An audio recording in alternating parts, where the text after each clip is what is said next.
우리는 살아가면서 이 적당함이라는 것이 얼마나 중요한지를 자주 경험합니다. 아무리 좋은 음식이라도 지나치게 먹으면 탈이 나고, 건강에 좋다는 영양제도 권장량을 넘기게 되면 오히려 몸에 탈이 납니다. 가까운 사람에게도 너무 자주 연락하면 부담이 되고, 반대로 너무 무관심하게 되면 관계가 멀어집니다. 좋은 것이라도 분별 없이 사용하면 유익이 아니라 해가 될 수 있지만, 반대로 작은 말 한마디, 적절한 행동 하나는 사람을 살리기도 합니다. 결국 사람의 성숙함은 거창한 일을 하는 것에 달려있는 것이 아니라 언제 무엇을 어떻게 해야 하는지 아는 지혜에 있는 것이구나 라는 것을 깨달을 수 있습니다. 오늘 본문이 강조하는 것은 바로 절제된 지혜입니다. 말도 절제가 필요하고, 감정도 절제가 필요하며, 관계도 마음도 모두 절제가 필요합니다. 하나님께서는 힘이 센 사람보다 자신을 다스릴 줄 아는 사람을 더욱더 귀하게 여기신다라는 사실을 기억하며, 오늘 말씀을 통해 하나님이 기뻐하시는 성숙한 삶의 모습이 무엇인지 함께 살펴보도록 하겠습니다. 먼저 본문 18절의 말씀을 함께 읽어보겠습니다. 18절입니다. 자기의 이웃을 쳐서 거짓 증언하는 자는 방망이요 칼이요 날카로운 화살과 같으니라. 아멘. 거짓말이라고 다 같은 거짓말이 아닌데, 특별히 다른 사람을 해치기 위한 거짓말은 폭력과 다르지 않다는 것을 이야기하고 있습니다. 방망이는 가까운 곳을 부수는 무기이고, 칼은 깊은 상처를 남기며, 화살은 멀리 있는 사람도 공격을 할 수가 있는데, 이 거짓말도 한마디 말, 이 말이 가까운 관계를 무너뜨리고 또 깊은 상처를 남기며 소문을 타고 멀리 퍼져서 한 사람의 인생을 망가뜨릴 수 있음을 이야기하고 있는 것입니다. 오늘날에 발달된 유튜브와 SNS들로 인해 이 말이 더욱더 실감이 나게 되는데, 확인되지 않은 이야기 하나가 순식간에 퍼지게 되고, 사람들은 사실 여부를 점검하기보다 그 자극적인 내용을 믿어버리고 또 서로 이야기하게 됩니다. 그런데 그 거짓이 누군가에게는 평생 씻기 어려운 상처가 되는데, 하나님은 지금 그런 거짓된 혀를 단순한 실수가 아니라 무기를 사용하는 것과 같다라고 말씀하고 계신 것입니다. 반대로 20절은 또 다른 잘못된 말을 보여주고 있는데, 20절의 말씀도 함께 읽어보겠습니다. 함께 읽습니다. 마음이 상한 자에게 노래하는 것은 추운 날에 옷을 벗음 같고 소다 위에 식초를 부음 같으니라. 아멘. 슬픈 사람 앞에서 억지로 힘내세요, 또는 다 잘 될 겁니다, 기도하면 됩니다 라는 말만 반복하는 것은 항상 위로가 되지는 않습니다. 때로는 침묵이 더 큰 사랑이고, 함께 울어주는 것이 더 큰 위로가 될 때가 있는데, 진실한 말뿐 아니라 때에 맞는 말이 중요하다라는 것을 잘 보여줍니다. 가족을 잃은 장례식장에 가보면 말을 잘하는 사람이 무조건 위로를 잘하는 것이 아님을 우리는 깨닫게 됩니다. 오히려 아무 말 없이 손을 잡아주고 함께 눈물 흘려주는 사람이 가장 큰 위로가 될 때가 많습니다. 어떤 사람은 좋은 의도로 시간이 지나면 다 괜찮아질 거예요, 더 힘든 사람들도 많아요 라고 말하지만, 그런 류의 말은 듣는 사람의 마음에는 오히려 상처가 되기도 하는데, 말의 내용이 사실이냐 아니냐보다 때와 상대의 마음을 헤아리는 것, 이것이 더욱더 중요합니다. 욥기에 등장하는 욥의 세 친구는 욥이 이유 없는 괴로움을 당할 때 처음에는 7일 동안 함께 앉아 울어주는 최고의 위로자였습니다. 그러나 그들이 입을 열기 시작하면서부터 상황은 완전히 달라지게 되는데, 너가 죄를 지었기 때문에, 너가 하나님 앞에 큰 죄를 지었기 때문에 이런 어려움이 오는 거야 라는 식의 말로 욥을 정죄했기 때문입니다. 그들은 옳은 교리를 말했을지 모르지만 하나님은 그들의 말을 기뻐하지 않으셨습니다. 진실이 아닌 말, 이것도 문제가 될 수 있지만 사랑이 없는 진실은 사람을 살리지 못하게 됩니다. 23절은 북풍이 비를 일으킨 같이 참소하는 혀는 사람의 얼굴에 분노를 일으키니라 라고 말씀하고 있습니다. 험담과 참소, 이것들은 모두 공동체의 평안을 무너뜨리게 되는데 누군가가 없는 자리에서 그의 좋지 않은 이야기를 시작하는 순간 신뢰는 조금씩 깨지기 시작하기 때문입니다.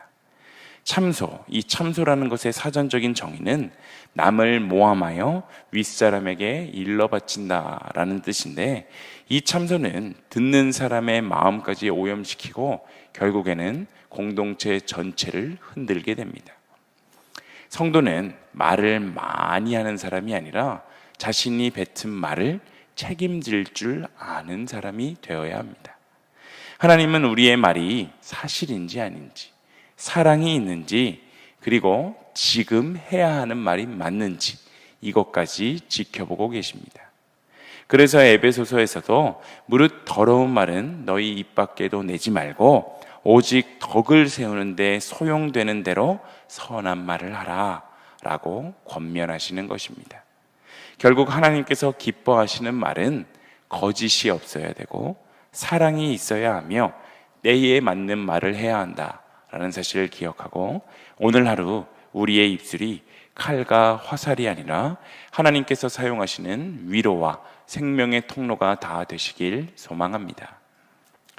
본문 21절과 22절의 말씀, 두 절 말씀 함께 읽어보겠습니다. 함께 읽습니다. 내 원수가 배고파 하거든 음식을 먹이고 목말라 하거든 물을 마시게 하라. 그리하는 것은 숯불을 그의 머리에 쌓아놓는 것과 같으니라. 여호와께서 내게 갚아 주시리라. 아멘. 사람의 본성은 상처를 받으면 되갚아주고 싶어 합니다. 나를 미워하는 사람에게는 나도 차갑게 대하고 싶고, 나를 힘들게 한 사람에게는 똑같이 갚아주고 싶은 것이 올라오는 것, 그런 마음이 생기는 것은 너무나도 당연하지만 하나님의 지혜는 세상의 상식과 정반대로 원수가 굶주리면 먹이고 목마르면 마시게 하라 라고 말씀하고 있습니다. 22절에서 숯불을 그의 머리에 쌓는다 라는 표현, 이 표현은 여러 가지 해석들이 존재하지만 적어도 분명한 것은 상대를 괴롭게 하라는 것이 아니라 상대를 괴롭히지 말라는 뜻입니다. 오히려 예상하지 못한 선행 앞에서 양심이 뜨겁게 감동이 되고 자신의 악함을 깨닫는 모습, 그러한 모습을 말하고 있는 것인데, 결국 하나님께서는 악을 악으로 갚는 것이 아니라 선으로 갚아라 라는 것을 말씀하고 있는 것입니다. 물론 이 말씀은 인간적인 계산으로는 쉽지 않습니다. 우리는 늘 공평함을 원하기 때문에 나도 당했는데 왜 내가 먼저 그 사람한테 선을 베풀어야 하는가 라는 생각이 듭니다. 그러나 하나님은 보복의 권한을 우리에게 맡기지 않으셨습니다. 심판은 하나님의 영역이고 선을 행하는 것, 이것이 바로 우리의 책임입니다. 22절 하반절에서 말하고 있듯이 우리의 선행이 때로는 사람들에게 인정받지 못할지라도 하나님은 반드시 기억하고 하나님은 반드시 갚아주신다라고 말씀하고 있습니다. 직장이나 공동체 안에서 자신을 험담하던 사람이 어려운 일을 당하게 되면 대부분은 모른 척하거나 저 사람은 좀 당해봐야 돼 라고 생각을 하게 되는데, 어찌 보면 당연한 생각이고 상식적인 생각이다 라는 생각까지 듭니다. 그런데 만약 어느 성도가, 어느 그리스도인이 나를 험담하다가 어려운 일을 당한 사람을 가장 먼저 찾아가서 식사를 대접하고 그가 필요한 도움을 주게 된다면 어떻게 될까요? 처음에는 상대도 어색하고 그 사람이 도대체 왜 이러나 마음까지 의심할 수 있습니다. 그러나 시간이 지나면서 내가 그렇게 행동했는데도 왜 나를 도와주지? 라는 질문이 생기게 될 텐데, 때로는 이러한 선행 하나가 언 마음을 녹이고 또 상대의 마음을 변화시키는 놀라운 계기가 됩니다. 물론 모든 사람들이 이렇게 행동한다고 해서 즉시 마음이 변하는 것은 아닙니다.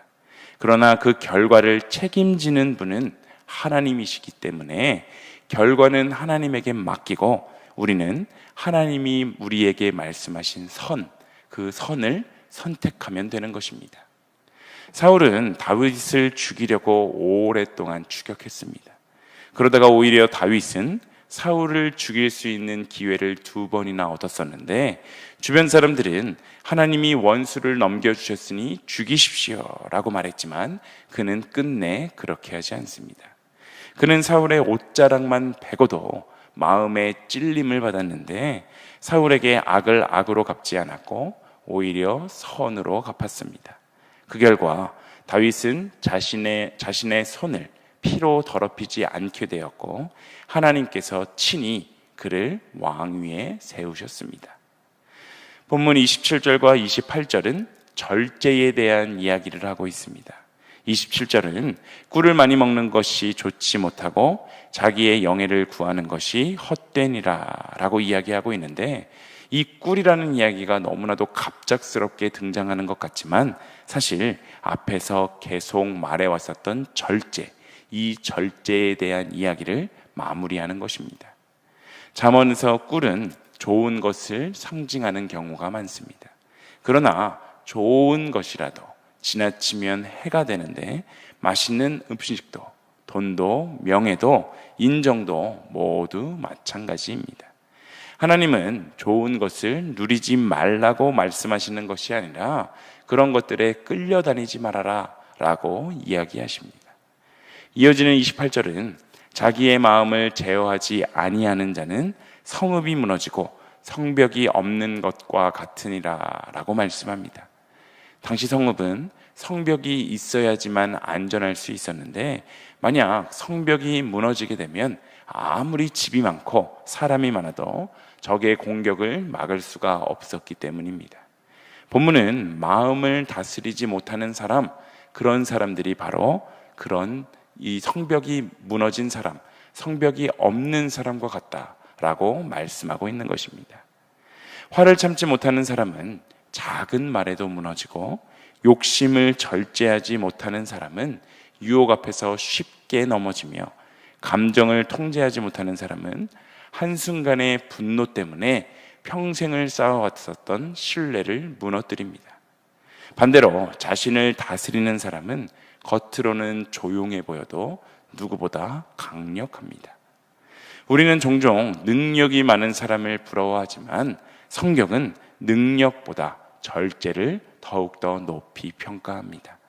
은사가 많아도 절제가 없으면 공동체를 무너뜨릴 수 있고 지식이 많아도 절제가 없으면 교만해질 수 있고 재물이 많아도 절제가 없으면 결국 그 재물이 그 사람을 지배하게 됩니다. 이러한 절제는 인간의 의지만으로 만들어내는 성품이 아니라 성령께서 우리 안에서 이루어 가시는 그 성령의 열매이기 때문에 성령의 열매 가운데에도 이 절제가 포함되어 있는 것입니다. 원수를 사랑하는 것도, 보복하지 않는 것도, 욕심을 절제하는 것도, 감정을 다스리는 것도 결국 모두 같은 뿌리에서 나오게 되는데 하나님을 신뢰하는 사람만이 자신을 다스릴 수 있다라는 것입니다. 내 억울함을 하나님께 맡길 수 있기 때문에 복수하지 않고 내 미래를 하나님께 맡길 수 있기 때문에 욕심내지 않으며 내 삶을 하나님께 맡길 수 있기 때문에 감정을 절제할 수 있습니다. 성숙한 신앙은 내 감정대로 사는 것이 아니라 하나님을 신뢰하기 때문에 자신을 다스리는 삶이다 라는 사실을 기억하며 오늘 한날의 삶도 주님과 동행함으로 내 마음, 내 감정, 내 뜻대로 행동하는 것이 아니라 하나님이 기뻐하시는 방법과 방향대로 살아가는 모두의 삶이 되시길 소망합니다. 오늘 말씀을 정리합니다. 오늘 본문은 우리에게 특별한 재능을 요구하거나 놀라운 기적을 행해라 라고 말씀하지 않습니다. 대신 가장 가까운 일상에서 하나님의 지혜를 실천해라 라고 말씀하고 계시는데, 그것은 말 한마디를 조심하고 상처받은 사람을 배려하며 원수에게도 선을 베풀고 무엇보다 자기 자신의 마음을 다스리는 것입니다. 우리는 세상을 바꾸겠다라고 말하기 전에 먼저 우리의 입술을 돌아봐야 합니다. 우리는 다른 사람을 변화시키려고 애쓰기 전에 먼저 우리의 마음을 다스려야 합니다. 하나님께서 기뻐하시는 사람은 큰 일, 대단한 업적을 하는 사람이 아니라 작은 순간마다 하나님의 지혜를 선택하는 사람임을 기억하며, 오늘도 하나님께서 주시는 지혜로 말하고 사랑하고 절제하며 살아가는 복된 하루가 다 되시길 간절히 소망합니다.